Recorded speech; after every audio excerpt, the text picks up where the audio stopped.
about... Yeah, so I went to the local tavern where I live that I've been going to since I was 16. I went there just to give my kids a little treat, dinner out for a change, and because I knew that on the 17th of December things were going to change. We wouldn't be allowed in certain venues, so because we're not vaccinated, that is. So going to the local tavern, I was told blatantly in front of my kids, which was humiliating, that if I don't have a vaccine passport in a few days' time by the 17th, I won't be allowed back in. But they'd be willing to take my money that night, but in a few days turn their back on me. See, that part... Close their doors on me. That part's the most fucked up. Yeah, So, I've been going there for years. I've spent so a lot of money at that tavern. For the record, we'll put this on YouTube. For the record, state your name and what town this was in.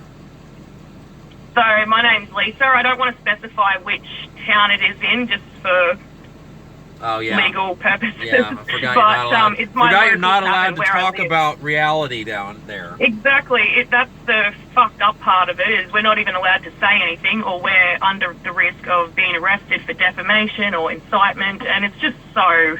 Like, it's gotten to that point that I felt stupid earlier. Yeah. I felt stupid earlier when I asked editor Wayne, are y'all going to go down there and cover this? And I forget, you can't go as the news to a place and show what's happening.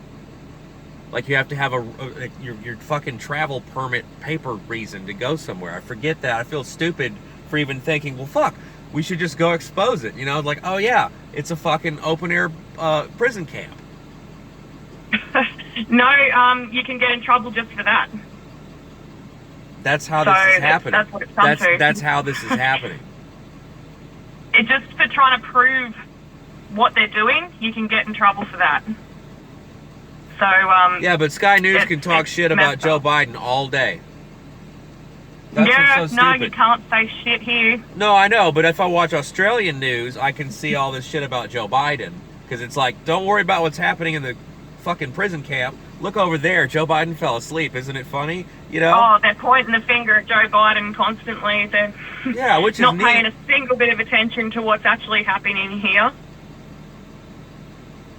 Not a single word of it on mainstream media. And they're talking about bullshit like they were talking about the Olympics and just glamorized shit just as a distraction to what they're really doing.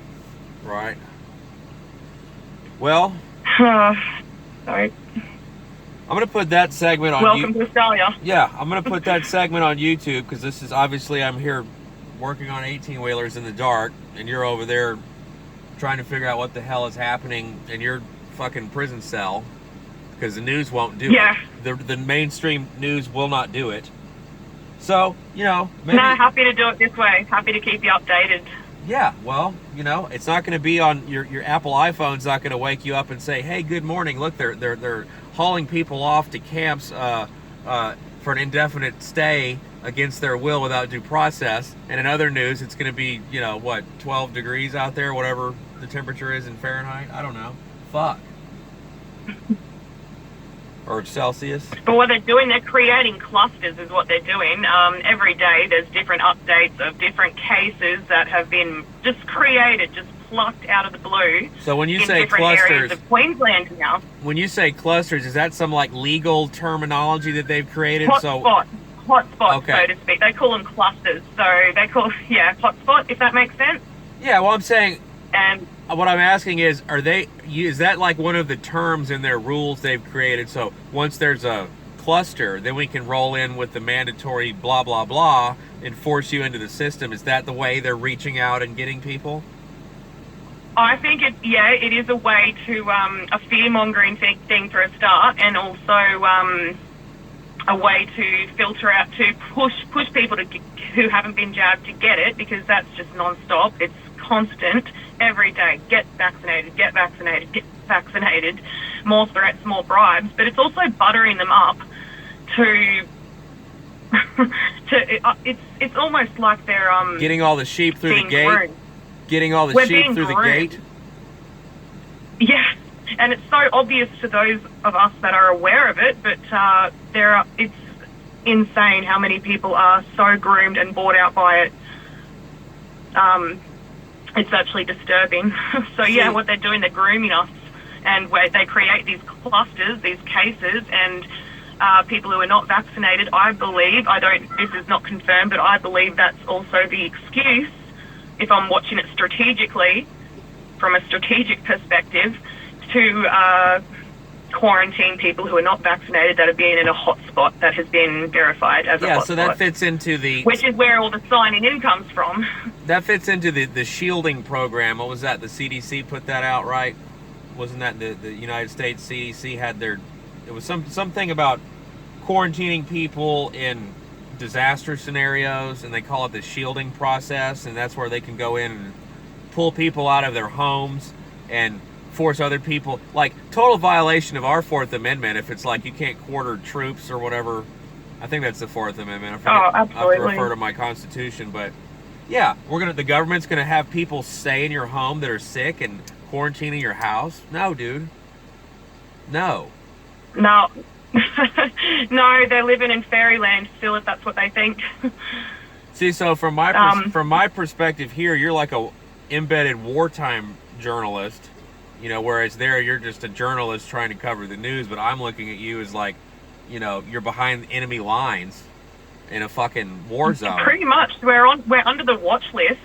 I mean, this would be... We are. I would imagine this would be like interviewing someone in East Germany. You know, if we had internet and the ability to do this back then, that's what this would be like. I mean, I've used that comparison before. And I've been told by my own fellow Australians who are enforcing these, you know, at the tavern the other night. I said, nothing Nazi Germany about this at all, right? No segregation. I was being sarcastic, obviously, but yeah. What he responded to me was, I think those days were a little bit worse than now, you know, trying to sugarcoat what the fuck's going on, and it's just... Yeah, they're not going to... Just wake up. They're not going to admit what's going on until they're the next one that gets shot in the back of the head and thrown into a fucking pit and covered up with a bulldozer. No. That's the problem with Australia as well. They're too slow to get angry, and it's the whole she'll be right attitude. No, she won't fucking be right.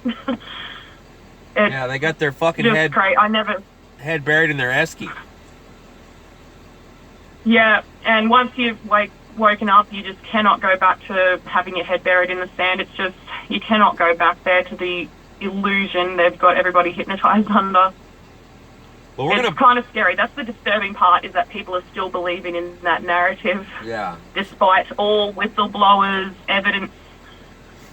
Well, but you have to consider how much of that is propaganda, though, to get you to believe that nobody's figured this out. Because it's hard for me to fathom that people have not figured out that every country on the planet is under attack from the elite are attacking us instead of as an opposing foreign army. They're attacking us through all of our institutions and the media, and they're at their fucking kill shot, and we're looking down the barrel right now.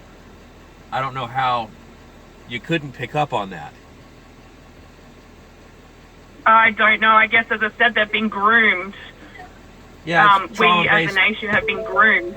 Trauma-based mind Stockholm control. syndrome, I believe, is a good analogy. Yeah, it's trauma-based mind control. Isolate everybody, manipulate them with fear and panic and the telephone. It would make a great 2-hour movie. I mean, it's like a fucking Batman movie. Yeah. Oh, real Lifetime movie. Yeah. So yeah, for sure. So I got to get to changing oil on this truck because, you know, that's super essential, but people seeing their families is not. And so we're gonna post this as a wartime interview. I'm gonna post this on my YouTube channel, and we'll just. I mean, not awesome, but thank you. Yeah, well, you know, nothing really awesome about it. Yeah, I mean, my YouTube channel. I appreciate your support. Yeah, absolutely. My YouTube channel has, up to this point, has just been me having fun. But I mean, like, everybody needs to kick it up a notch. You know, everybody that sees this video, why are you not making a YouTube channel about how the world's being fucked? That's what needs to be happening. No, that's right. Every bit of documentation on actual real-life scenario that's actually happening, not just propaganda or rumours, it all needs to be said out loud. We need to make some noise, create some waves. This might be what this has to come to. You know, an analogy is in the Soviet Union, they used fax machines to get information out because that was harder for the man to intercept and tap.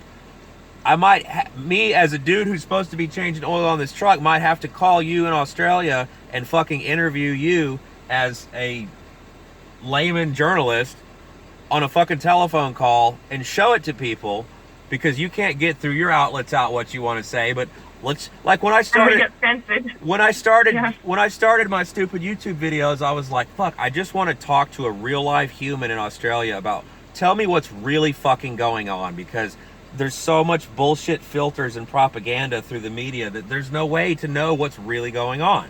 So if you have to start a YouTube channel where you find a fucking pen pal in Australia and call them and just say, dude, tell me what the fuck's going on today, just to help the people in Australia stay sane and to help us over here feel like we're doing something, maybe that's what everybody's gonna have to fucking do.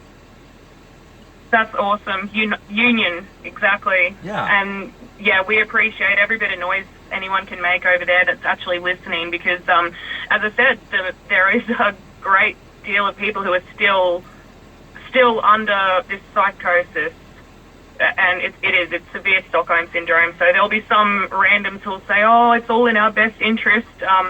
They're still under the illusion of the original narrative, and it's disturbing. But most of us are awake. It's just the numbers are bogus, and I feel it's the same here. You just can't make this shit up. I feel it's the same thing here. I don't run into any, like, randomly the other day, these dudes broke down on my street, and I was like, hey, I have an alternator that your truck needs. Let me run and get it. And I put it back on, and I'm talking to them. And I brought up hey, I got this YouTube channel where I talked about Australia and stuff and the vaccine and all that shit, clued them in on that and asked them their opinion on it. Yeah. And asked them their opinion on it.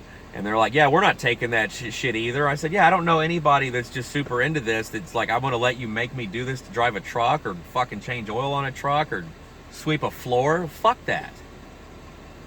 I don't know anybody that believes effect. it.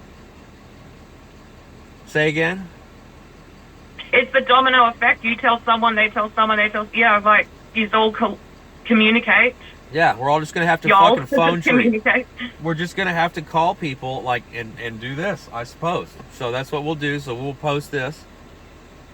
And by the way... Sounds good. I'll keep you updated as much as I can, because, shit's getting real here in Queensland. As you know, Victoria and New South Wales have been hit pretty hard, but Anastasia Palaszczuk, our lovely Queensland Premier, has had a lot of tricks up her sleeve. So I'll definitely keep you updated on what happens there and with the hospital. And what is y'all's official website address for people that want to go see? Yep, so ANRnews.com.